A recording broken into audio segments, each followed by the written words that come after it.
Oke, jadi Om Swastiastu. Perkenalkan, nama saya adalah Igede Riki Pramarta Putra dengan NIM 202162121173. Oke, jadi di kesempatan kali ini saya akan menjelaskan tentang programming arsitektur dalam mata kuliah metode perancangan. Satu. Oke.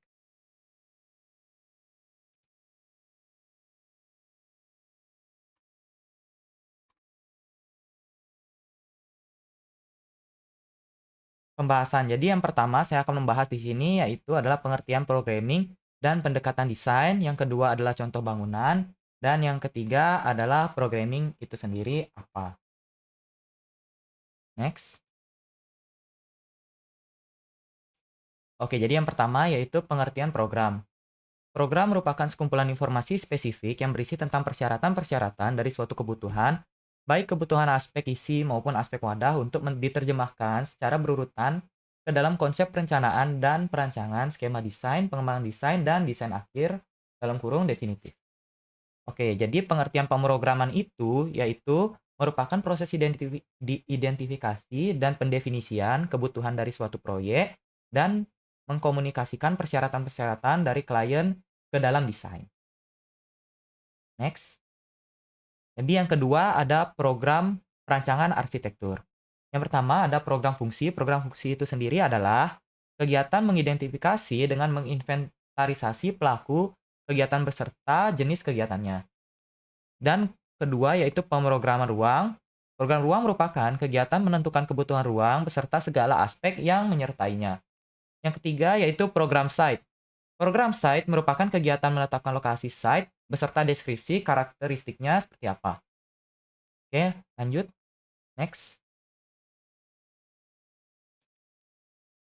Selanjutnya ada pendekatan desain. Nah, di pendekatan desain ini ada metode atau cara untuk menambah pengetahuan dalam perancangan arsitektur sehingga hasil yang didapatkan maksimal dengan ketentuan yang sudah sesuai. Jadi penentuannya itu yang pertama ada studi literatur, yang kedua yaitu studi preseden, yang ketiga itu pengalaman. Pengalaman di sini yang dimaksud adalah pengalaman sebagai user sendiri atau pribadi tentang bagaimana cara melakukan desain itu sehingga pengalaman itu perlunya waktu untuk mengisi beberapa kekurangan-kekurangan yang akan ada pada desain-desain tersebut. Oke, namun penyelarasan metode yang paling tepat harus memanfaatkan metode maupun konsep ATM. ATM ini terdiri dari 3 suku kata yaitu amati, tiru, dan modifikasi. Oke, next.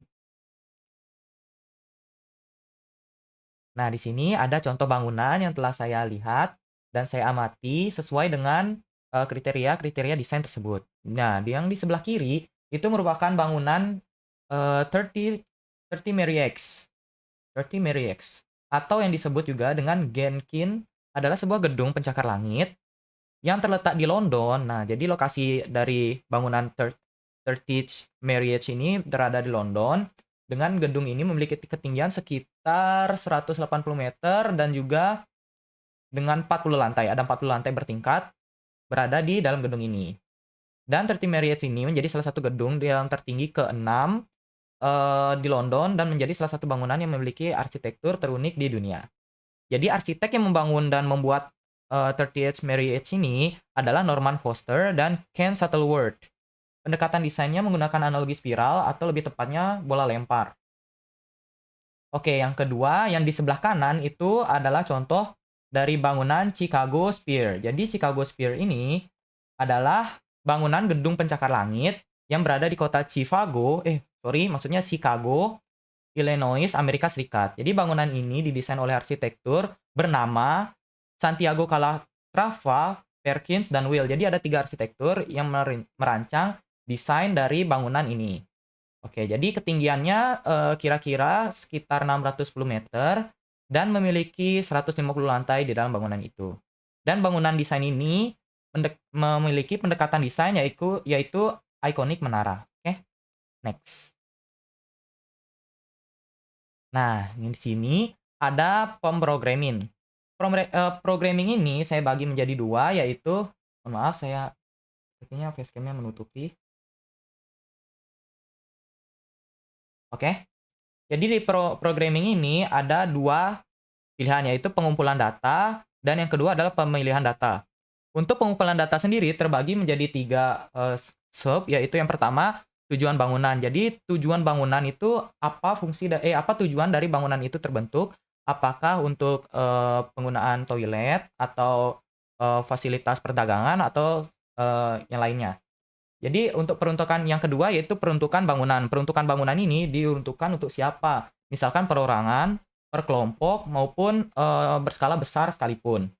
Jadi yang ketiga ini ada ruangan dan fasilitas. Nah, untuk ruangan dan fasilitas ini mengikuti peruntukan bangunan dan juga tujuan bangunan apa yang akan dibangun di dalam bangunan itu. Oke, yang kedua yaitu pemilihan data. Yang pertama itu analisis tapak. Analisis tapak itu adalah kita mensurvei sendiri bagaimana keadaan di sekitar lapangan tentang tapak dan juga site dari bangunan tersebut. Civitas. Nah, yang kedua ini civitas. Civitas itu merupakan eh, kegiatan di mana dan apa saja yang terjadi di dalam bangunan tersebut yang melibatkan perorangan maupun, per kelompok. Yang ketiga yaitu fungsi bangunan. Nah, fungsi ruangan, mohon maaf. Fungsi ruangan. Nah, di fungsi ruangan ini, yaitu setiap ruangan pasti memiliki fungsinya masing-masing, sehingga di fungsi ruangan ini kita, menggunakan pemilihan data yang tepat untuk menentukan apa fungsi ruangan yang cocok pada ruangan tersebut. Oke, next. Nah, sekarang kita sudah sampai ke tahap terakhir yaitu kesimpulan. Mohon maaf saya turunin dulu. Oke. Untuk di tahap kesimpulan ini yaitu keberhasilan dalam proses perancangan arsitektur yang dilakukan oleh para arsitek dapat dicapai dengan cara peningkatan pengalaman nyata berarsitektur. Salah satu upaya dari mereka adalah dengan meningkatkan pengenalan dan pemahaman terkait dengan macam atau jenis pendekatan dalam desain arsitektur yang dilakukan. Ya. Dengan mengenal dan memahami cara atau teknik atau pendekatan dalam perancangan arsitektur ini, diharapkan para arsitek makin memahami metode perancangan yang akan dilakukannya.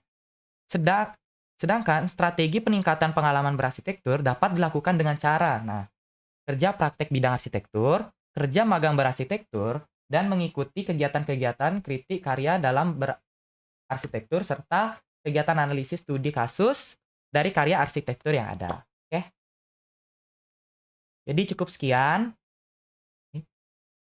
Nih, jadi cukup sekian untuk presentasi saya pada hari ini. Mohon maaf jika ada kesalahan kata dan beberapa kata yang tidak masuk di hati. Saya mohon maaf. Saya tutup dengan Paramasanti. Om Santi Santi Santi. Terima kasih.